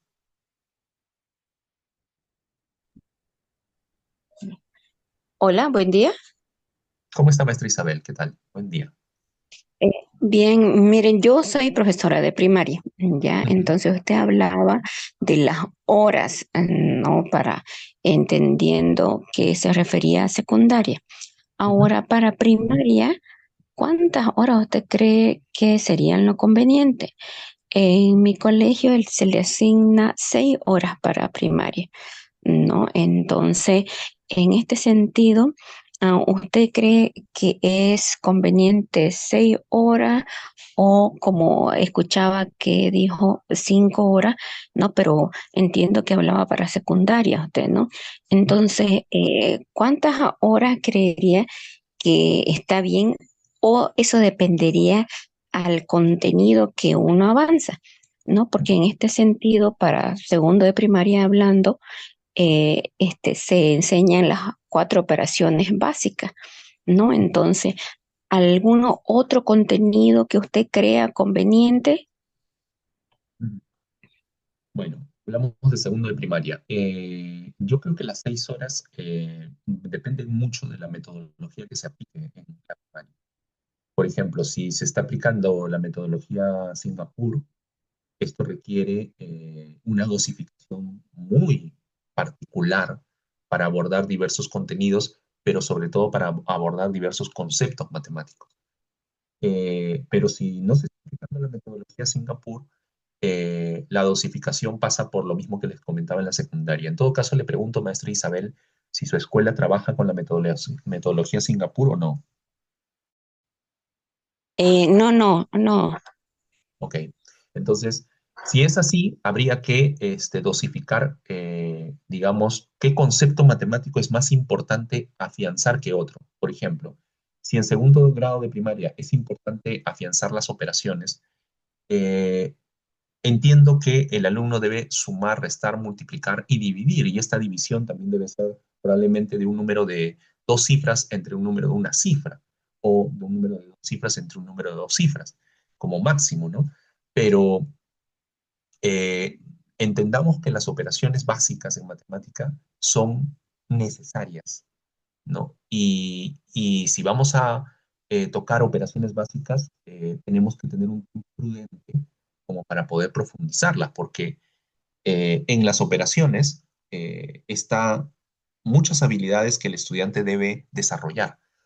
Y entre estas habilidades que debe desarrollar, aparte del cálculo, está la modelación, es decir, el estudiante tiene un problema y tiene que traducirlo a una operación matemática para resolverlo. O sea, esa traducción a la operación matemática es otra habilidad, otra capacidad que debe desarrollar el estudiante y que es la más compleja, por lo general, para los alumnos de primaria, porque están en ese tránsito de ir comprendiendo cómo hacerlo.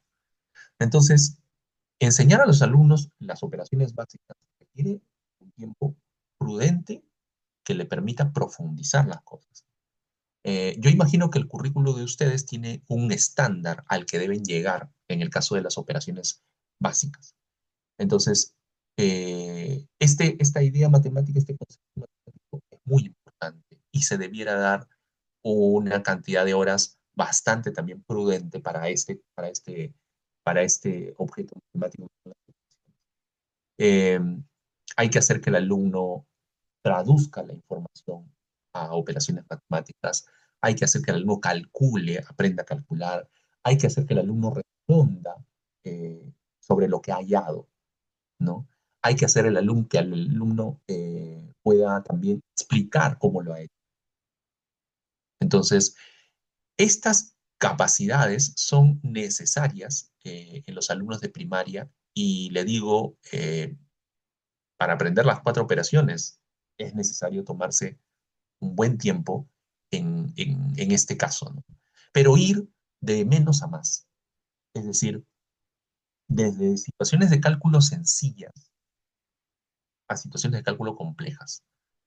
Eh, yo incluso le diría, no sé si ustedes están trabajando por bimestres o trimestres, no sé qué periodos, en qué periodos utilizan, pero lo que yo haría sería trabajar un primer periodo con cosas elementales para las cuatro operaciones, pero priorizaría el cálculo, que es algo que es necesario para que ellos puedan entender luego los problemas.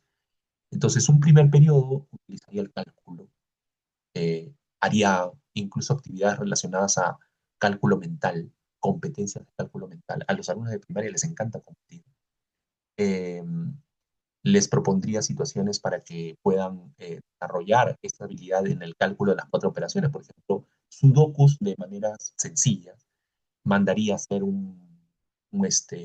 ¿cómo se llama? Una gigantografía de un sudoku y de varios sudokus, unos 5 o 6 sudokus, los llevaría al patio para que en equipos puedan ir resolviendo ese sudoku.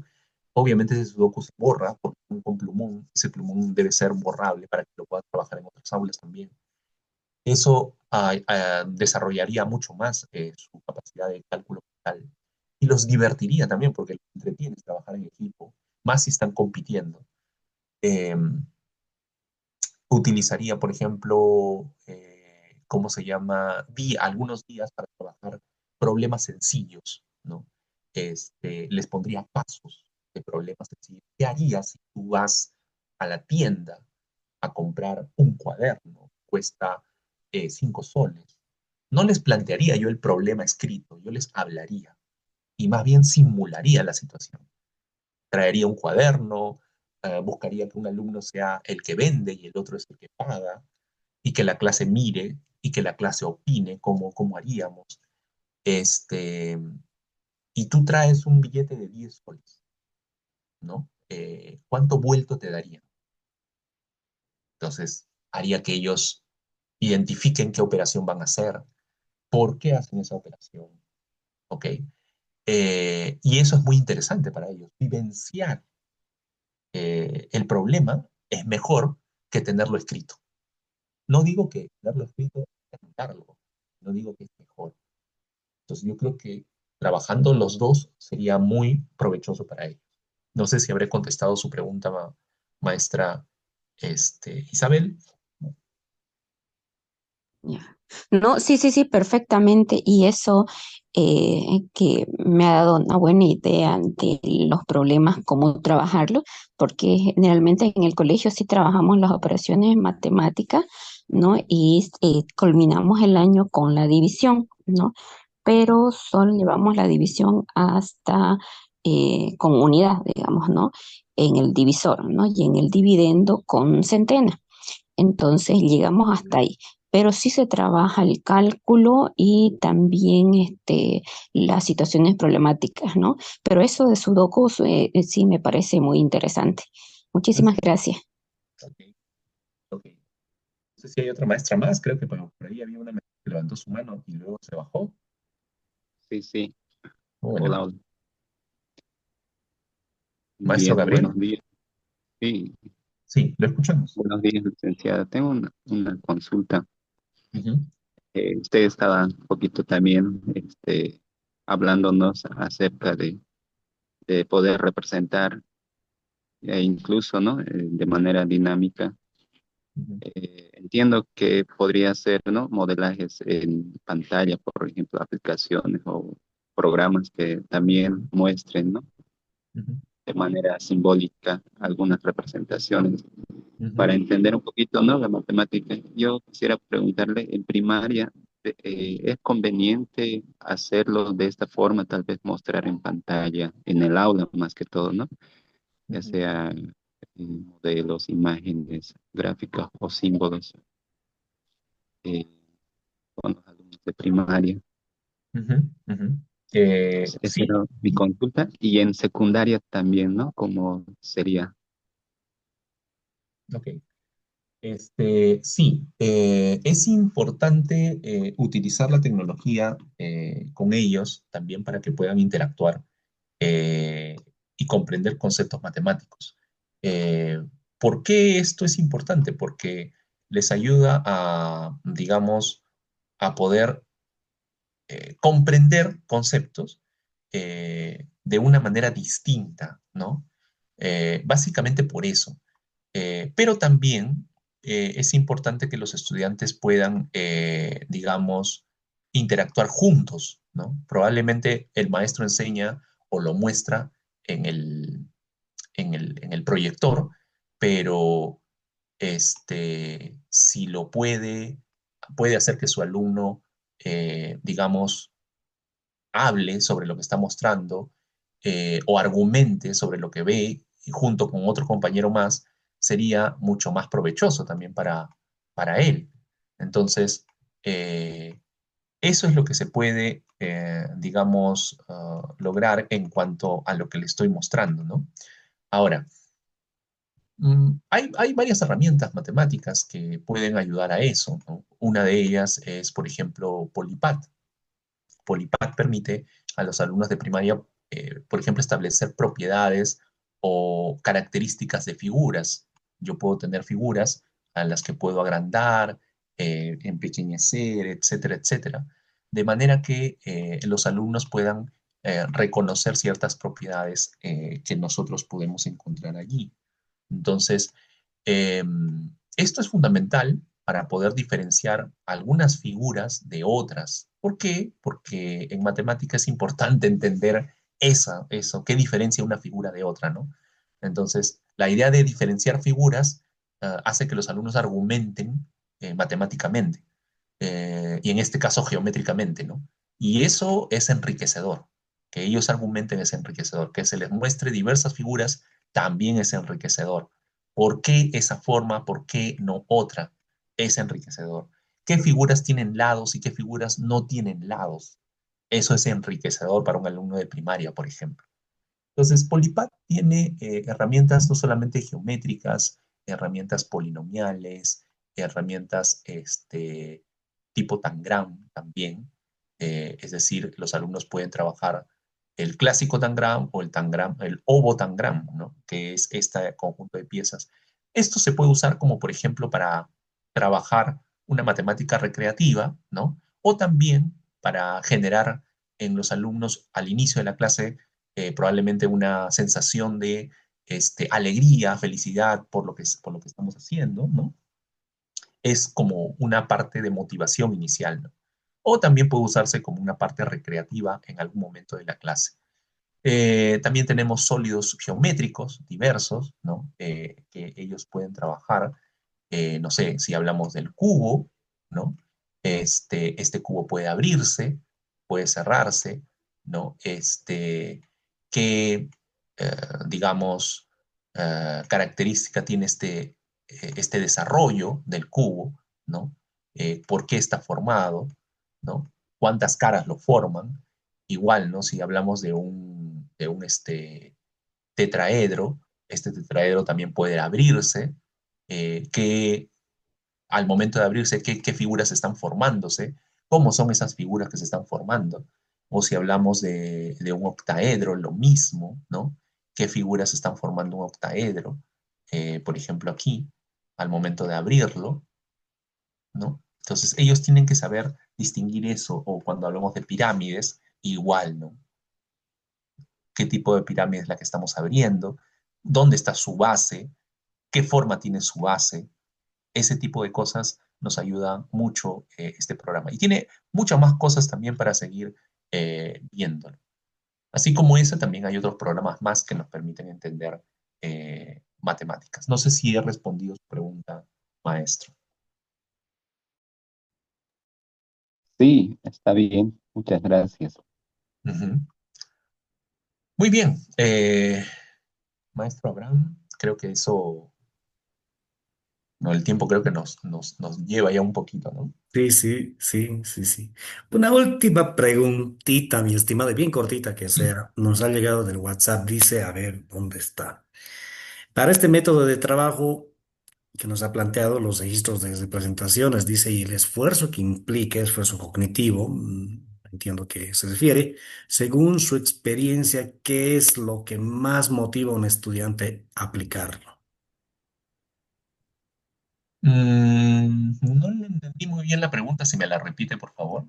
Ya, este método que nos ha compartido Ujú, implica mucho esfuerzo cognitivo, viajar de una representación a otra. ujú. Y dice, entonces el estudiante tendría que estar muy motivado para hacer un esfuerzo así. Entonces, ¿qué es lo que más motiva a un estudiante poder trabajar la matemática a esa profundidad? Bueno, los registros de representación no están, digamos, conectados con, eh, no están conectados necesariamente con la profundidad, del problema. Más bien, la profundidad o la no profundidad la da el docente, porque los registros de representación ya existen de por sí. Bueno, Es decir, yo quiero enseñar la función cuadrática, y quiero que mi alumno pueda comprender a mayor profundidad la función cuadrática, basta con hacerlos transitar por diversos registros. Ahora, si quiero retar a mi alumno en su comprensión, porque ya tiene una comprensión, pero quiero retarlo, entonces yo le doy la profundidad y la elaboración de ese problema. Yo profundizo. Entonces, aquí la inteligencia artificial nos ayuda mucho. ¿Por qué? Porque la inteligencia artificial actualmente, ya no hablamos de la inteligencia artificial que hubo hasta hace unos meses, ya no. Ahora la inteligencia artificial es capaz incluso de promover problemas de matemática tal cual nosotros lo queremos, con el grado de dificultad que lo queremos. Eh, Soluciona los problemas de matemática a un 95%, 99%. Entonces, ya hay un avance sustancial en cuanto al uso de la inteligencia artificial. Por eso es que la profundidad o la complejidad del problema depende del docente. Pero los registros de representación existen sí o sí para problemas fáciles, de nivel intermedio o problemas de nivel avanzado. Lo importante es hacerlos transitar por estos registros para asegurar que los alumnos comprenden el concepto. compréndame ahora. Así es. Excelente, realmente. Bueno, y cada maestro, obviamente, al conocer a sus estudiantes bien, va a ver ese nivel de profundidad que requiere o que está dispuesto el estudiante, ¿no? Ujú. Bueno, querido profesor Tomás, nos hemos pasado el tiempo, como dice, estaba solamente programada para 2 horas, pero estamos pasando un poquito más. Realmente muy bueno el taller, excelente, yo aprendí bastante y por lo que puedo ver, por la participación de los maestros también, han podido hoy aclarar muchas cosas muy importantes realmente, ¿no? Y también saber un poco más acerca de Perú, acerca de cómo ellos también están, nuestros hermanos están trabajando la matemática. Le agradezco muchísimo, profesor Tomás. Su Ujú. despedida, por favor. Bueno, yo agradecerles a todos ustedes, estimados maestros, por permitirme el espacio para poder compartir experiencias. Yo vivo encantado de que los alumnos aprendan matemática y siempre vivo fascinado de encontrar nuevas formas en que los alumnos aprenden matemática de manera efectiva. Así que yo les agradezco tremendamente el haberme permitido este espacio. Me agrada mucho poder compartir con ustedes. Les envío un gran abrazo, esperamos que las cosas en educación sigan mejorando y encantado de la vida cuando ustedes me necesiten para seguir compartiendo cualquier otra situación respecto al aprendizaje de las matemáticas. Muchísimas gracias, que tengan un feliz año nuevo. Gracias. Gracias, gracias a usted, profesor. Los materiales que ha usado hoy día, ¿será que nos puede compartir, estimado? Sí, claro que sí, claro que sí. Perfecto. Entonces nosotros vamos a mandar este material a los participantes juntamente con su número de celular. ¿Se puede? De pronto alguien Sí, claro que sí. pudiera, ¿no? Querer contactarse con usted. Ujú. Ya, pues, mi estimado, le agradezco muchísimo. Bueno, pues entonces de esta manera estaríamos terminando nuestro tercer día de encuentro internacional para fortalecer la calidad educativa.